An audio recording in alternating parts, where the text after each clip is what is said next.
सभी पुण्यात्माओं को मेरा नमस्कार।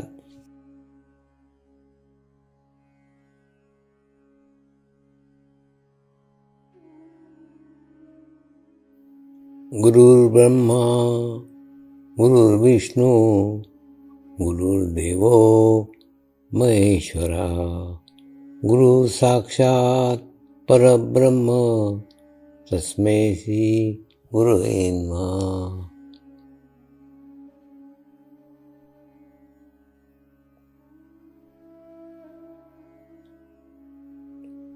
ध्यान की उस स्थिति में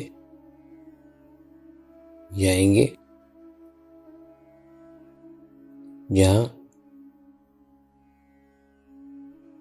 शरीर भाव पूर्णतः समाप्त हो जाता है।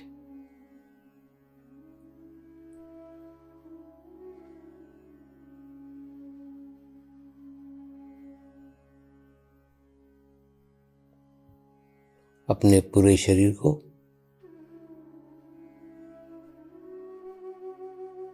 पूर्णतः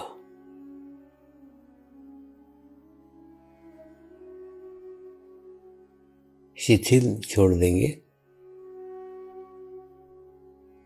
एकदम रिलैक्स हो जाइए।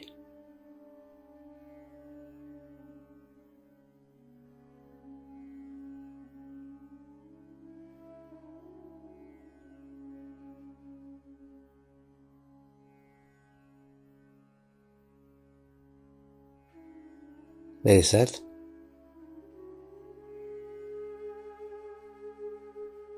मंत्र का उच्चारण करेंगे। मैं एक पवित्र आत्मा हूँ।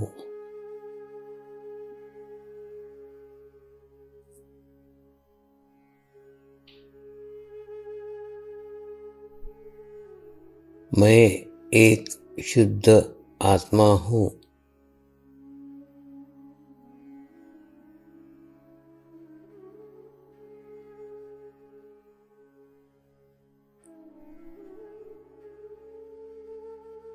मैं एक पवित्र आत्मा हूँ।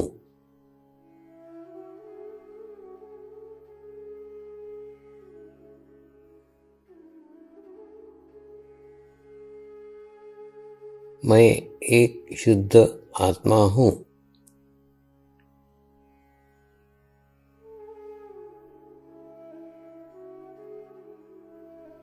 मैं एक पवित्र आत्मा हूँ।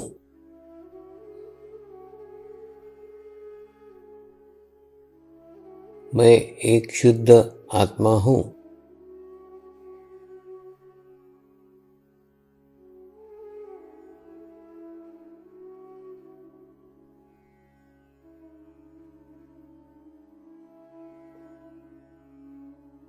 अभी इसी आत्मा भाव को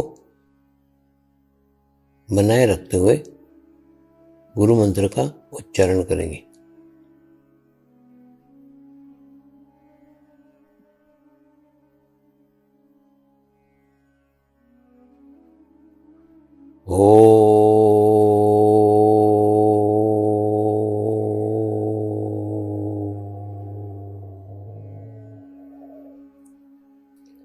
श्री शिवकृपानंद स्वामी नमो नमः।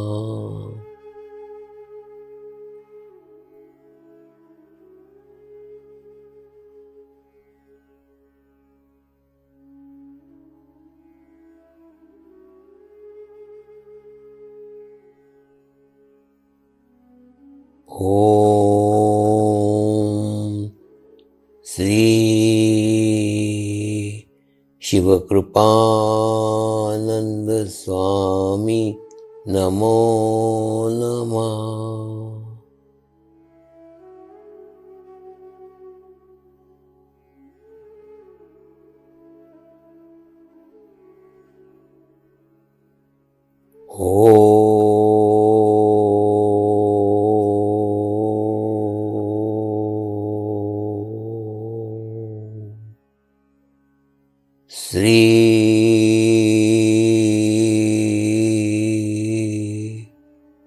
शिव कृपानंद स्वामी नमो नमः।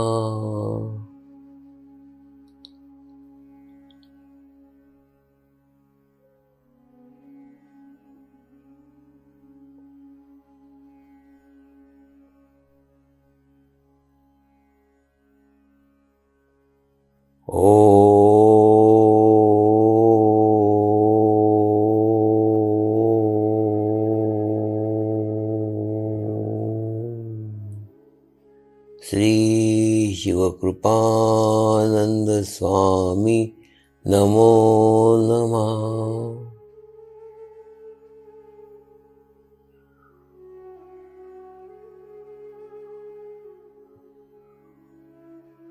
ओम श्री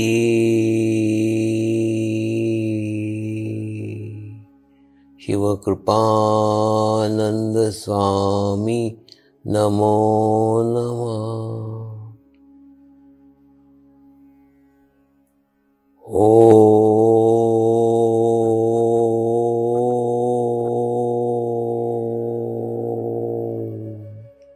श्री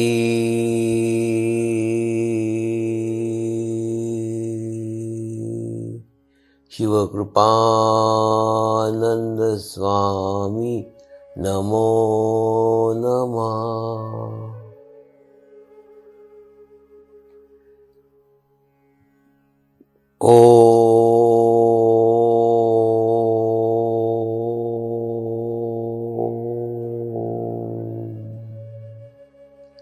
श्री शिवकृपानंद स्वामी नमो नमः।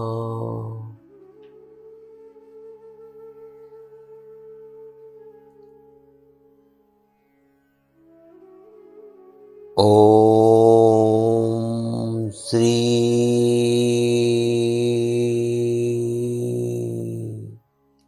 शिवकृपानंद स्वामी नमो नमः।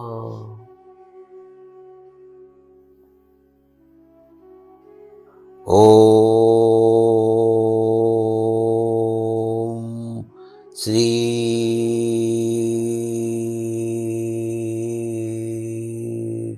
शिवकृपानंद स्वामी नमो नमः।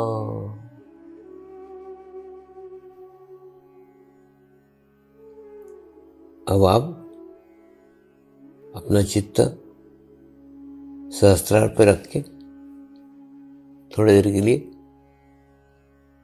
ध्यान में जाएंगे।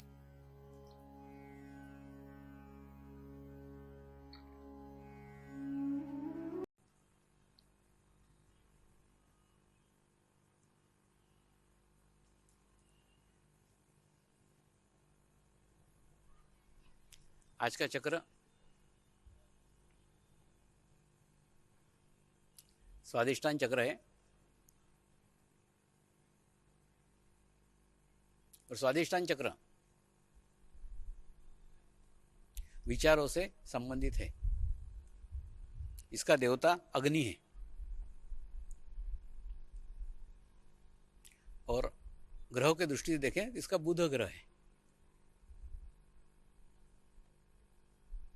ये चक्र खराब होने से डायबिटीज की बीमारी होती है।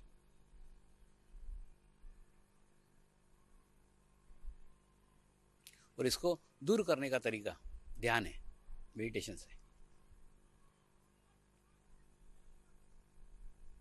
आप आपके जीवन के पद्धति के अंदर अग्नि को जोड़ लो। शरीर में अगर अग्नि तत्व की कमी हो जाती है तो ये चक्र दूषित होता है, खराब होता है। दूसरा, वैचारिक प्रदूषण से खराब होता है। कैसे संगत में रहोगे, कैसे सानिध्य में रहोगे, कैसे लोगों के बीच में रहोगे, तो सानिध्य का असर पड़ेगा ही ना अपने ऊपर।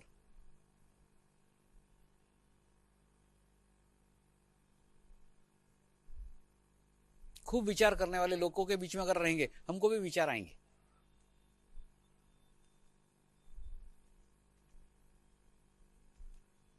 तो इस चक्र से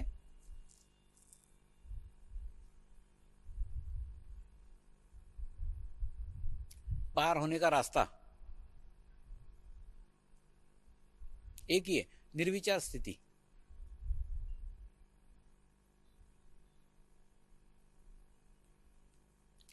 निर्विचार स्थिति को समझने के लिए मैं आपको थोड़ी नाड़ियों की जानकारी देता हूं।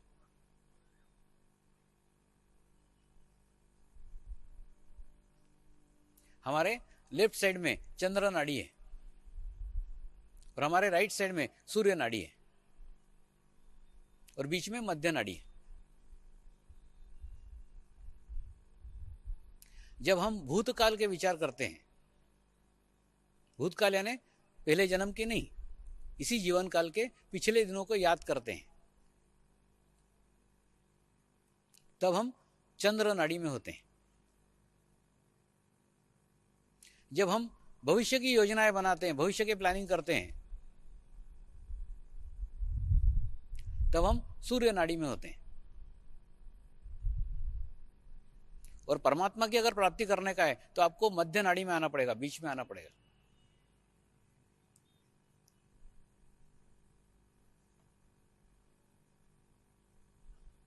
जब तक मध्य नाड़ी में नहीं आएंगे, जब तक बीच में नहीं आएंगे, तब तक परमात्मा से आपका संपर्क स्थापित नहीं हो सकता।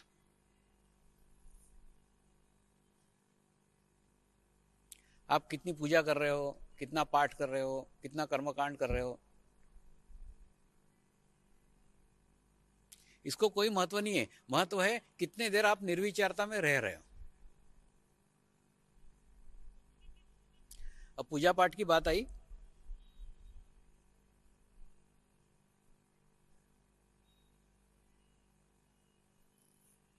तो मैं मेरे घर की बात बताता हूं।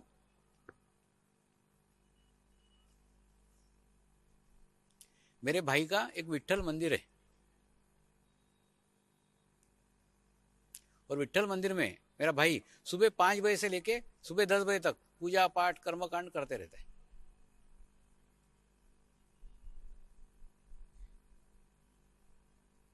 और सब क्रमबद्ध तरीके से, लयबद्ध तरीके से करते रहेगा। उसके मंत्र चलते रहेंगे, जाप चलता रहेगा, सब चलते रहेगा।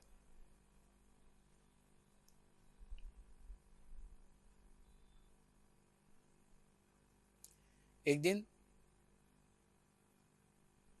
मैं उसके यहां रुका था तो ये सब देखा।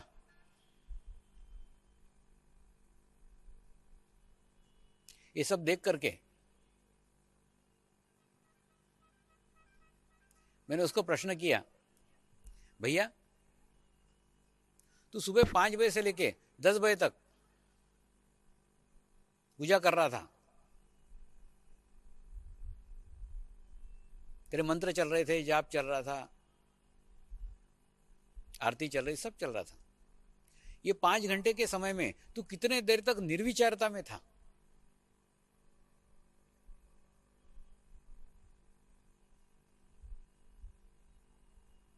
उसने पूछा, निर्विचारता किस चिड़िया का नाम है? निर्विचारता किसको कहते हैं? मैंने उसको कहा, एक ध्यान की स्थिति। जब हम भूतकाल के विचार करते हैं तो चंद्र नाड़ी में रहते हैं, जब भविष्य काल के विचार करते हैं सूर्य नाड़ी में रहते हैं। एक ऐसी स्थिति जिस स्थिति में हमको कोई विचार ना हो, विचार शून्यता की स्थिति। हमारे योग के हिसाब से वो विचार शून्यता की स्थिति तुमको जितने देर है उतने देर तुम्हारा भगवान से संपर्क है। तो ये 5 घंटे की पूजा के अंदर ये निर्विचारता का स्थिति तुझे कितने देर तक था? मेरा भैया बड़ा ईमानदार था, बोले एक क्षण भी नहीं रहता है। जब वो विट्ठल को तिलक करता हूं ना, तब भी मैं विचार करता हूं मैं मेरे जवान लड़की को लड़का ढूंढने आज डोंबोली में जाऊं कि ठाणे में जाऊं। 5 घंटे के पूजा में 5 सेकंड भी निर्विचारता का स्थिति नहीं है।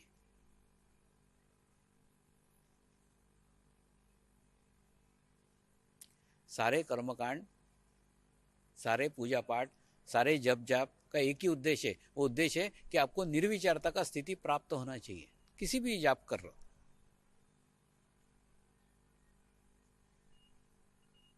पूजा का भी वही उद्देश्य है। क्रमबद्ध तरीके से, लयबद्ध तरीके से आपको निर्विचारता का स्थिति प्राप्त होना चाहिए।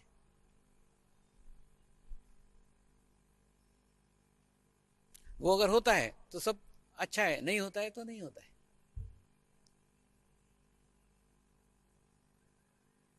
और ये निर्विचारता के बारे में मेरा अनुभव ऐसा है कि जब तक निर्विचारता का बीज हमें नहीं मिलता तब तक निर्विचारता का वृक्ष निर्माण नहीं हो सकता। बीज मिलना अत्यंत आवश्यक है।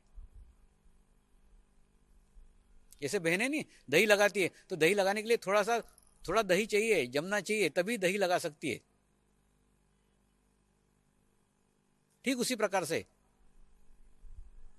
ध्यान का, निर्विचारता का अगर वृक्ष लगाने का है तो आपको पहले उसका बीज मिलना चाहिए। जैसे कल्पना करो ना कि ये पड़ोस के खेत के अंदर एक किसान है। वो किसान एक जगह रोज सुबह जाकर के पानी डालता है, एक जगह रोज जाकर के खाद डालता है। अब रोज उसकी गतिविधि देख लो, रोज बराबर एक जगह जाता है, नियम से वहां पानी डालता है, नियम से वहां खाद डालता है। आपने प्रश्न किया रोज यहां खाद और पानी क्यों डाल रहा है? वो उत्तर देगा, मैं चाहता हूं यहां पे एक अच्छे इस किस्म का आम का वृक्ष उग जाए।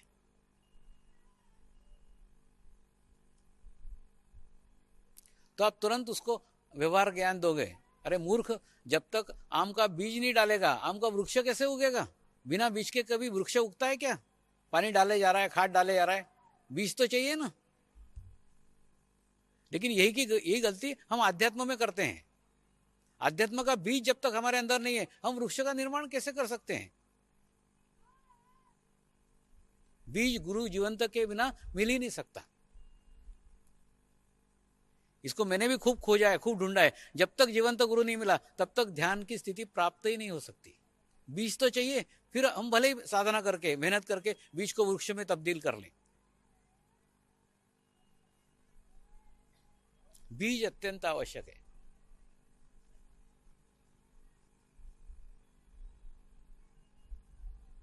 और बीज मिलने के बाद फिर मेहनत करके, फिर साधना करके, फिर प्रयास करके, फिर प्रयत्न करके हम बीज से वृक्ष का निर्माण कर सकते हैं। लेकिन तब तक नहीं।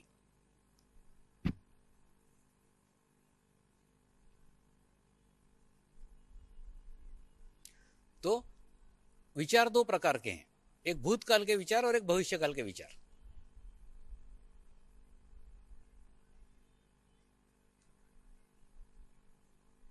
तो भूतकाल के विचार हम करते हैं।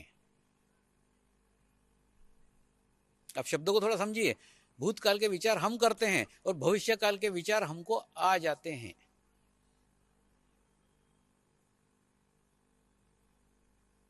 माने इन दोनों का एकदम चोली दामन का साथ है, एक को बुलाया कि दूसरा आता ही है।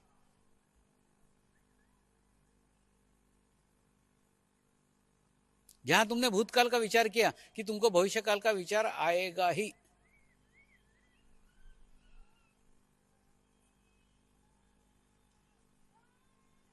ये कैसा है बताता हूं। जैसे पुराने घड़ियां रहती थी कि नहीं, पुराने घड़ियों में पेंडुलम रहता था ऐसा बीच में, ट्यों ट्यों ट्यों चलता था। तो जैसे इधर गया वो इधर जाएगा ही। तो भूतकाल का विचार आपने 3 इंच इधर किया कि भविष्य का 3 इंच विचार आएगा ही। एक फोर्स निर्माण हो जाता है, एक शक्ति निर्माण हो जाती है कि 3 इंच जैसे इधर गया 3 इंच इधर गए।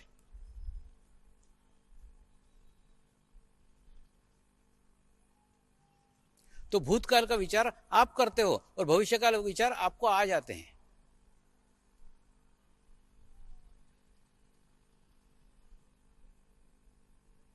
तो इसमें से रास्ता क्या है? रास्ता घर जाके बाहर शांति प्राप्त करना नहीं है। वो शांति टेम्पररी रहेगी। आप क्या करते हो? शनिवार रविवार बाहर जाते हो, किसी पवित्र स्थान पे जाते हो, किसी मंदिर में जाते हो, किसी रिसोर्ट में जाते हो, 2 दिन रेस्ट करते हो, आराम करते हो, लेकिन सोमवार से शुक्रवार तक का क्या?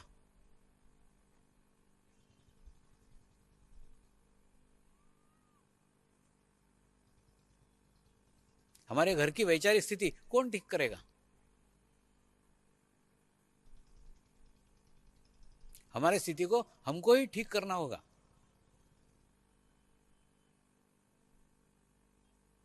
ध्यान करके, मेडिटेशंस करके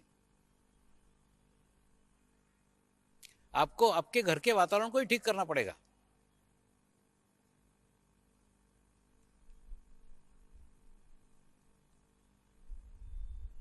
क्योंकि बाहर जाकर के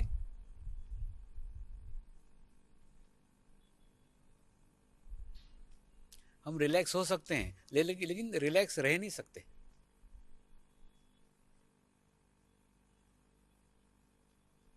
होता है ना। सूरत की बात नहीं कर रहा हूं, सब शहरों में ऐसी तनाव की स्थिति है। पति पत्नी शनिवार रविवार खुश रहते हैं, बाहर रहते तो फिर यहाँ शहर में आ गए, फिर भीड़ भाड़, फिर क्राउडेड, फिर घर में डिस्टर्बेंस।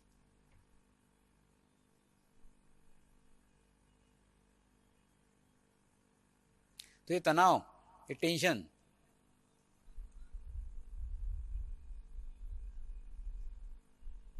मुक्त होने का कारण है आप आपके घर पे ध्यान करो, घर पे मेडिटेशंस करो।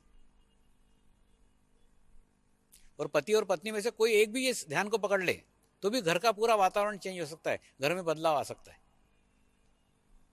क्योंकि एक आदमी भी ध्यान करेगा, ध्यान करते करते करते करते उसके आसपास एक हवामंडल बन जाएगा, उसके आसपास एक ओरा बन जाएगा, उस ओरे के प्रभाव में पूरा घर रहेगा।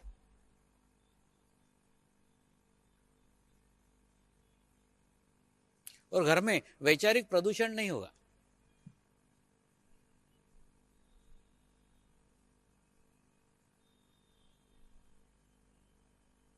क्योंकि वैचारिक प्रदूषण आपके लिए भी घातक है, आपके शहर के लिए भी घातक है, मनुष्य जाति के लिए घातक है, विश्व के लिए घातक है।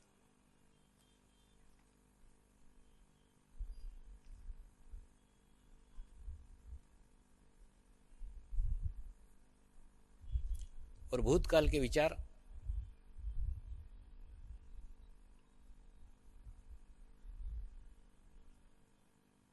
कोई भी व्यक्ति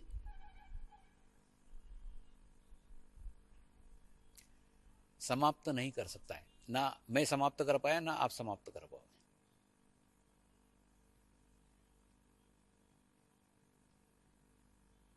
भूतकाल की यादें, भूतकाल की बुरी घटनाएं, अपने प्रियजनों की मृत्यु, ये सब बातें कोई नहीं भुला सकता। ये जीवंत पर्यंत हमारे साथ रहेगी।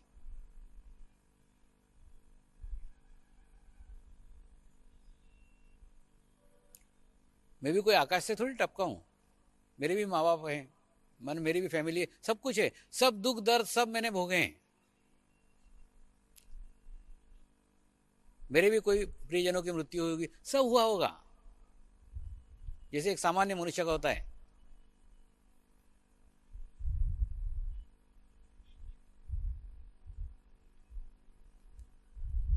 सिर्फ मैं उसमें से पार हो पाया, आप नहीं। अपने दोनों में यही अंतर है।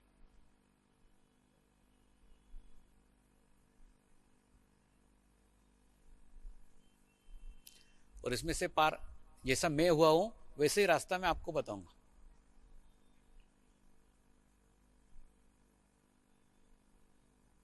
देखो, कल्पना करो कि एक ग्लास है, एक पानी का ग्लास है। पास पानी के ग्लास के अंदर आप 1 चम्मच काली शाही डाल दो तो क्या होगा? पूरे ग्लास का पानी वो 1 चम्मच काली शाही काली पूरा काला कर देगी।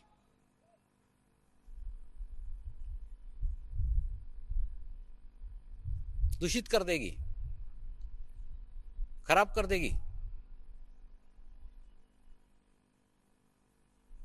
और वही 1 चम्मच काली शाही आप गंगा नदी में जाके डाल दो, वो कहां चली गई पता ही नहीं चलेगा। तो काली शाही गंगा नदी में जाके गोरी नहीं होने वाली है, उसका अस्तित्व नगण्य हो जाएगा।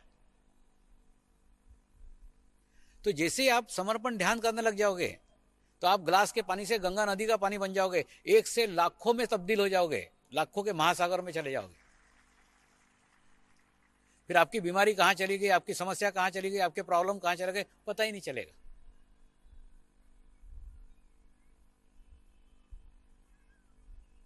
तो ध्यान वो पद्धति है जो आपको एक से अनेक में तब्दील कर देती है, आपके कार्य करने की शक्ति अनेकों गुना बढ़ा देती है।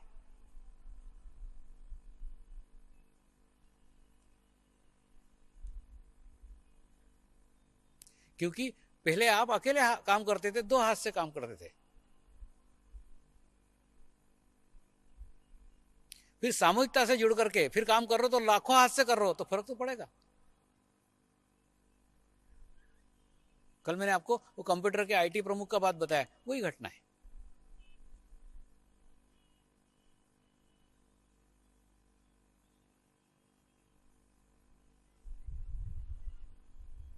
तो आपको कुछ नहीं करने का है, अपने अस्तित्व को मर्ज कर देने का है, सामूहिकता में मर्ज कर देने का है, कलेक्टिविटी में मर्ज कर देने का है।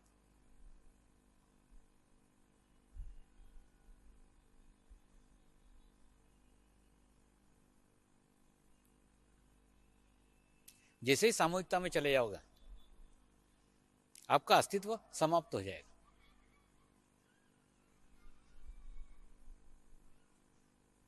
लेकिन इसके लिए आप सामूहिकता पे जितना विश्वास रखोगे, जितना फेथ रखोगे, जितना अनुभव करोगे कि मैं सामूहिकता से जुड़ गया हूं,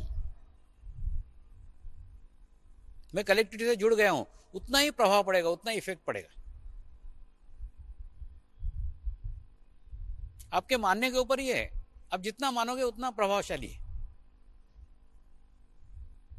जैसे बोलते हैं ना, मानो तो भगवान है, नहीं तो पत्थर है, बस वैसे ही है। मानो तो सामूहिक शक्ति, नहीं तो नहीं है। एक उदाहरण आपको देता हूं।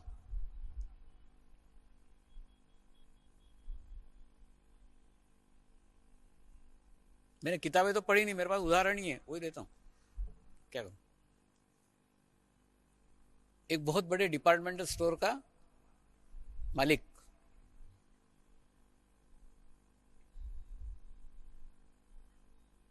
मेरे को मिलने आश्रम आया और पूरे बही खाते चोपड़े सब साथ में लेके आया।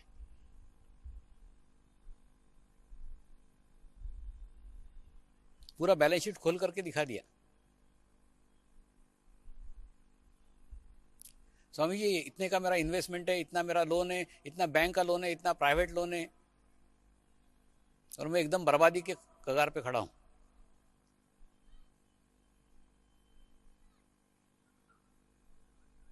और स्थिति यह है कि प्राइवेट जिनसे कर्जा लिया है उनका कर्जा तो वापस छोड़ो, उनका ब्याज भी नहीं दे पा रहा हूं। वो आके रोज गालियां देते हैं मेरे को ऑफिस में।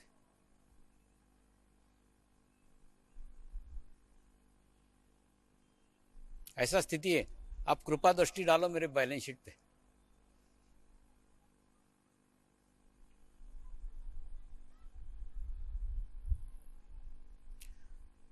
तो उस समय उसको मैंने सलाह दी, एक सूक्ष्म शरीर का फोटो तेरे ऑफिस में पूर्व दिशा को मुंह करके रख, और रोज वहां पे एक गाय के घी का दीपक लगा। उस फोटो से लाखों लोग ध्यान कर रहे हैं, लाखों लोगों की सामूहिकता उस फोटो के रूप में तेरे ऑफिस में आ जाएगी। और जैसे ही घी का दीपक लगाएगा, घी के द्वारा सारे वाइब्रेशंस पूरे ऑफिस के अंदर फैलेंगे।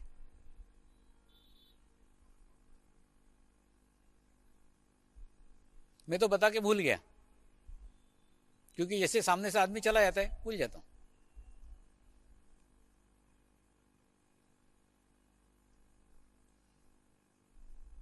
फिर 4-6 महीने बाद वो आया। मैंने पूछा, वो करा था दीपक वगैरह? हाँ करा था। कुछ फर्क पड़ा? कुछ नहीं, आजकल जो कर्जा मांगने आते वो भी वहीं बैठ जाते।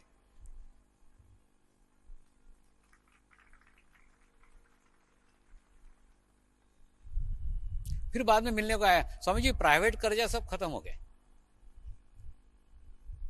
फिर कुछ दिन बताए, स्वामी जी बैंक का लोन भी खत्म हो गया। फिर बाद में स्वामी जी मैंने फिर से उसको डेवलप किया है, बहुत बड़ा डिपार्टमेंटल स्टोर और नया तैयार किया। तो कुछ नहीं था, मैं तो वैसा का वैसा ही था। उसका फेथ, उसका विश्वास कि स्वामी जी का चित्त मेरे बैलेंस शीट पे जाके बैलेंस शीट में चेंज आएगा, बदलाव आएगा। क्योंकि वो जानता था मेरा चित्त अकेले का चित्त नहीं है, सामूहिकता है, लाखों लोगों की कलेक्टिविटी है, लाखों लोग जो सकारात्मक है, जो अच्छा सोचते हैं, तो उसके लिए अच्छा सोचेंगे। गुरु के अंदर से सकारात्मकता बहती रहती है, उसको कुछ नहीं करना पड़ता है, वो खुद ब खुद हो जाता है, कुछ भी करने का नहीं है इसमें।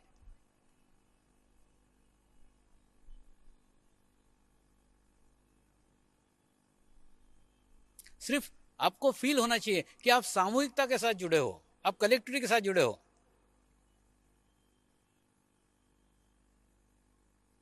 जैसे महसूस करोगे वैसे उसकी अनुभूति होना चालू हो जाएगी,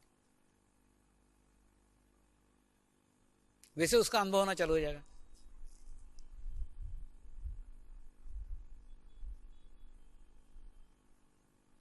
देखो, ध्यान ध्यान कुछ नहीं है, ध्यान यानी परमेश्वर के शक्तियों को अपने जीवन के अंदर जोड़ना, ध्यान है। करके देखो ना आप, एकदम टेंशन फ्री आपका व्यापार रहेगा। हे भगवान, मेरी दुकान आज से मैं तुमको समर्पित कर रहा हूं, जैसे आपकी इच्छा हो वैसे चलाइए। चलाने का आप कोई भगवान आके नहीं चलाएंगे, लेकिन आपका भाव रखो कि ऑर्डर मिले तो भी ठीक है, नहीं मिले तो भी ठीक है, पेमेंट किया तो भी ठीक है, नहीं किया तो भी ठीक है। छक्के पंजे नहीं खेलने का, उल्टे सीधे धंधे नहीं करने का, सीधे रास्ते से चलो।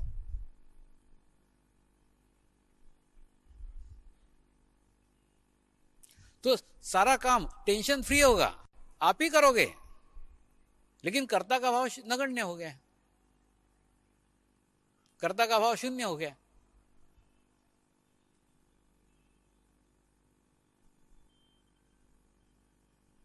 कई बार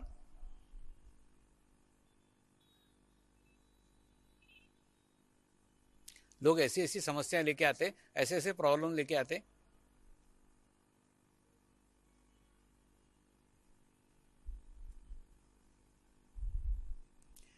एक रोड कॉन्ट्रैक्टर आया था, ये जो रोड बनाते ना, ये रोड बनाने वाला ठेकेदार,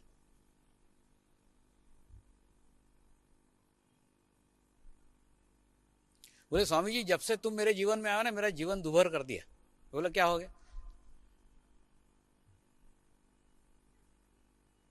बोले हमारे ठेकेदारी में अगर कुछ दिया नहीं ऑफिस में तो हमको ठेका नहीं मिलता है, और तुम आने के बाद में, तुमसे जुड़ने के बाद में वो लग रहा है कि मैं गलत कार्य कर रहा हूं।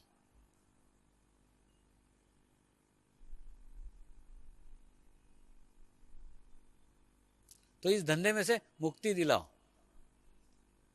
कुछ रास्ता दिखाओ। मैंने कहा कुछ नहीं, ध्यान कर। ध्यान करते करते ऑटोमेटिकली तेरे से ज्यादा चिंता भगवान को है, भगवान कोई ना कोई रास्ता निकाल ही देगा, कोई ना कोई मार्ग निकाल ही देगा।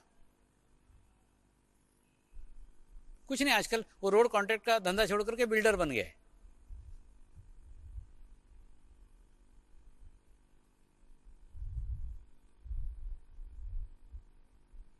तो ध्यान से आपके प्रत्येक जीवन के अंदर बदलाव आएगा, चेंज आएगा, लेकिन उसके लिए नियमित ध्यान की आवश्यकता है। तो भूतकाल आपको समर्पित कर देने का है। तो जैसे भूतकाल समर्पित कर दोगे तो भविष्यकाल के विचार भी नहीं आएंगे।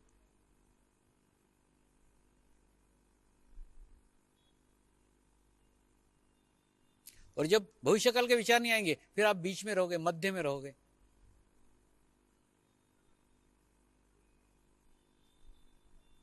और मध्य में रहोगे तो निर्विचार स्थिति अपने आप आपको मिल जाएगी। देखिए, एक साथ कुछ चेंज होने वाला नहीं है, एक साथ कुछ बदलाव होने वाला नहीं है। सब बदलाव, सब चेंज धीरे धीरे आएंगे।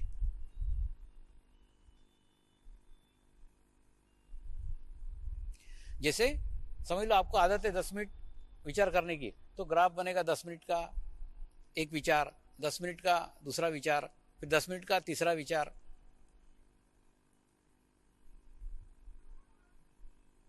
विचारों की श्रृंखला चल रही है, आदत है अपनी 10 मिनट का विचार करने की, कर रहे हैं 10-10 मिनट 10-10 मिनट।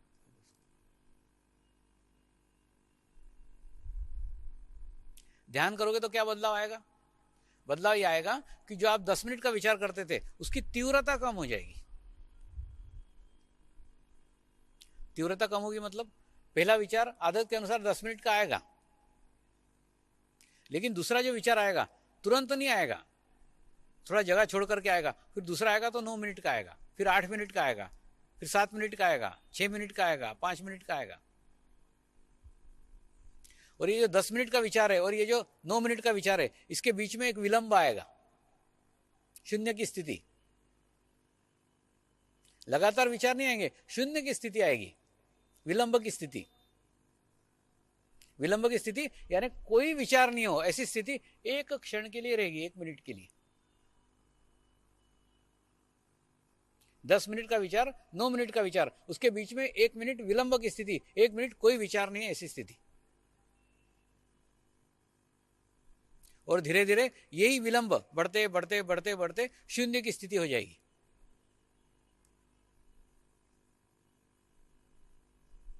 इसकी प्रैक्टिस करना पड़ेगी, इसका अभ्यास करना पड़ेगा।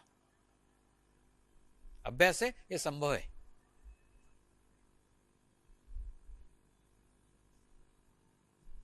एक बार एक साधिका मेरे पास आई और बोली, स्वामी जी सेंटर पे ठीक है, लेकिन अकेले जब ध्यान करने बैठती हूं तो ध्यान नहीं लगता।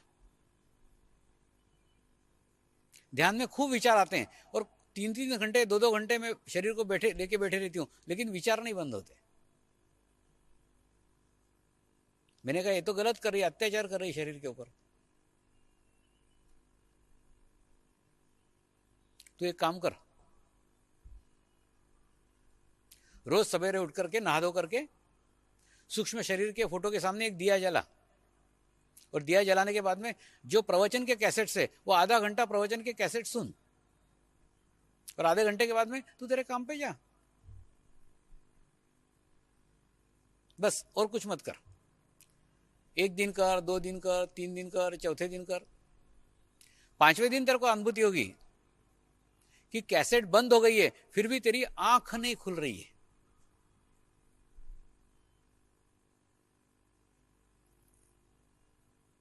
तब समझ लेना तेरा शरीर ध्यान करने के योग्य हो गया है।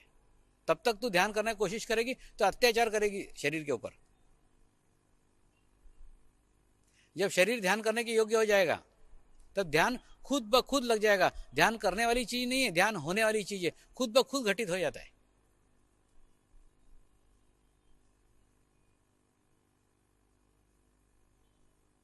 तू तेरे विचारों को लेके